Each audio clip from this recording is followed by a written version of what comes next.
And now to another hot topic. The decision by Slovakia and Hungary to stop supplying diesel to Ukraine has sparked heated discussions. Are we facing a shortage and will prices skyrocket? The information noise instantly became as loud as the roar of generators that run on diesel.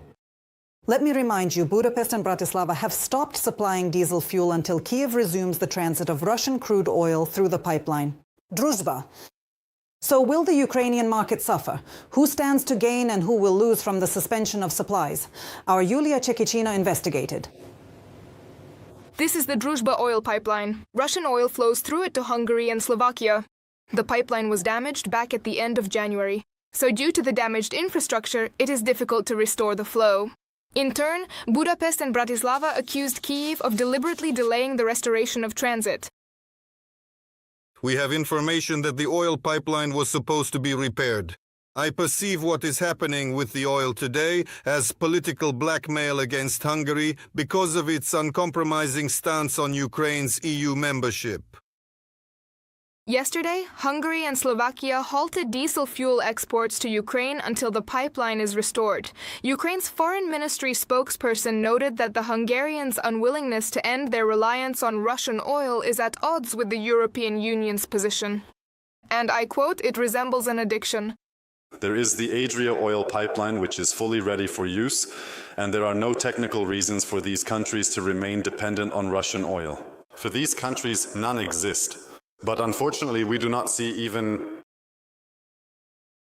attempts to break free from dependence on Russian oil. On the contrary, quite the opposite.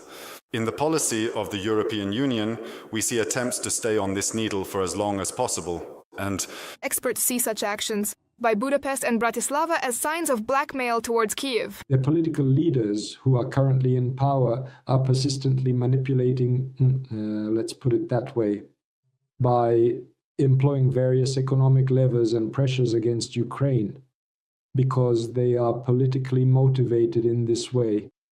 And they have turned out to be economically dependent on the supply of Russian hydrocarbons. This is not the first time that the supply of diesel has been stopped, but previously this was due to other reasons. The last such incident took place during the fall of 2025, which was only a few months ago, occurring as a direct result of an accident at the Hungarian oil refinery. Consequently, at that time, fuel supplies were completely halted for several weeks. Nevertheless, this did not have a particularly significant impact on the overall market. Andriy Zakrevsky shares the same opinion. According to him, Ukraine imports a total of 800,000 tons of diesel fuel. Of this amount, Hungary and Slovakia supply only 40,000 tons. This accounts for just 5% of the market. We have the capability to supply from Poland and we have the capability to supply from Romania. Accordingly, this volume will be quite easy to cover. Experts assure that even if 40% of supplies are lost, the Ukrainian diesel fuel market will not suffer. After all, the system itself is built in such a way that there are enough supply sources.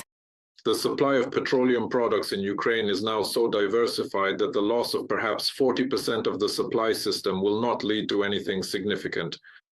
Right now, our supply is as diversified and balanced as possible.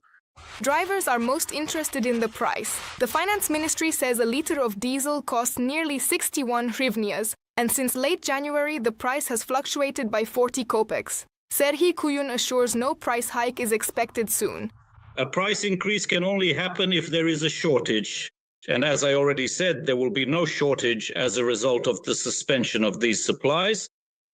Accordingly, as always, we will depend on two factors: global quotations and the exchange rate. And if the Ukrainian market does not require rescue, there are doubts about the Hungarian one. Slovakia and Hungary have exemptions from the European embargo on oil supplies. This agreement comes with the specific and mandatory stipulation that any and all fuel products they manage to produce from imported Russian crude oil can only be exported directly to the nation of Ukraine. That is, accordingly, if they are now trying to bring in Russian oil from the sea, for example, through Croatia, they will still have to look for a buyer. And the only buyer will be in Ukraine. There won't be any other. As a result, Hungary will have to use its strategic oil reserves, transport Russian crude by sea, and pump it through Croatia. But the Minister of Economy of this country, Ante Șușniar, assured that they are ready to help with the transit. However, not with oil from the aggressor country. Currently, Hungary has already threatened to stop exporting electricity and natural gas to Ukraine. Yulia Chekicina, Alexander Kruglikov. Details on Inter TV channel. United News Marathon.